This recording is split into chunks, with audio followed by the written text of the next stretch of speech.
അങ്ങനെ Bigg Boss season 7ലേക്ക് 5 wild card entries ആണ് കയറിയിരിക്കുന്നത്.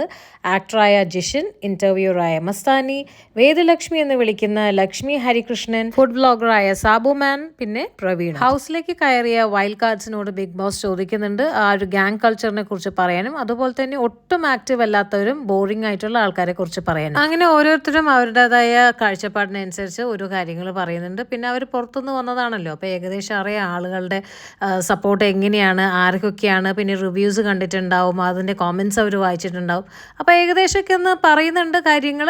ഇതിൽ എത്ര പേര് ആരംഭ ശൗര്യം മാത്രമായിരുന്നു എന്നുള്ളത് വരും എപ്പിസോഡുകളിൽ നമുക്ക് കാണേണ്ടിയിരിക്കുന്നു. ഇതിനിടയ്ക്ക് റെനയും നൂറയും തമ്മിൽ ഒരു ഫൈറ്റൊക്കെ ഉണ്ട്. റെന നൂറയുടെ അടുത്ത് പറയുന്നുണ്ട് കുരയ്ക്കുന്ന പട്ടി കടിക്കാറില്ല എന്ന്.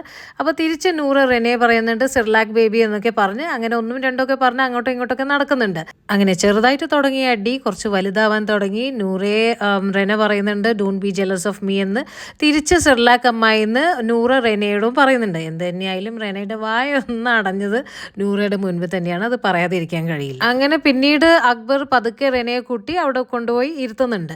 ഇതിൻ്റെയൊക്കെ ഇടയ്ക്കും പുതിയ വൈൽഡ് കാർഡ്സിൻ്റെ അടുത്ത് പരിചയപ്പെടുന്ന മറ്റ് ഹൗസ് മേറ്റ്സിനെയും കാണാം കേട്ടോ. ഓണത്തിൻ്റെ ഇടയ്ക്ക് പൂട്ട് കച്ചവടം എന്ന് പറഞ്ഞ പോലെ അതൊരു സൈഡിൽ കൂടെ നടക്കുന്നുണ്ട്, ഇവരെ പരിചയപ്പെടലും മറ്റൊരു സൈഡിൽ കൂടെ നടക്കുന്നുണ്ട്. അങ്ങനെ ലക്ഷ്മിക്ക് ബിന്നി ഓരോരോ സ്ഥലങ്ങൾ പരിചയപ്പെടുത്തി കൊടുക്കുന്നുണ്ട്. അതിനുശേഷം കാണിക്കുന്നത് ജിഷനും അനുമോളും കൂടിയാണ്.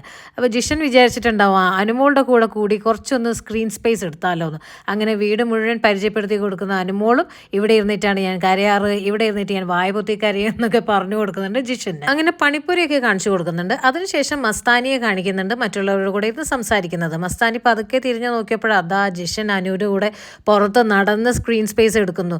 പുള്ളിക്കാരി ആ സ്പോട്ടിൽ തന്നെ എണീക്കുന്നുണ്ട്. പിന്നീട് നമ്മളെ കാണിക്കുന്നത് അനുവും മസ്താനിയും തമ്മിൽ സംസാരിക്കുന്നതാണ്. കാരണം കുറച്ച് ഞാനും സ്ക്രീൻ സ്പേസ് എടുക്കട്ടെ എന്നായിരിക്കാം. എന്തായാലും വൈൽഡ് കാർഡ്സിൻ്റെ പെർഫോമൻസ് നമുക്ക് വരും ദിവസങ്ങൾ തന്നെ കണ്ടറിയേണ്ടി വരും.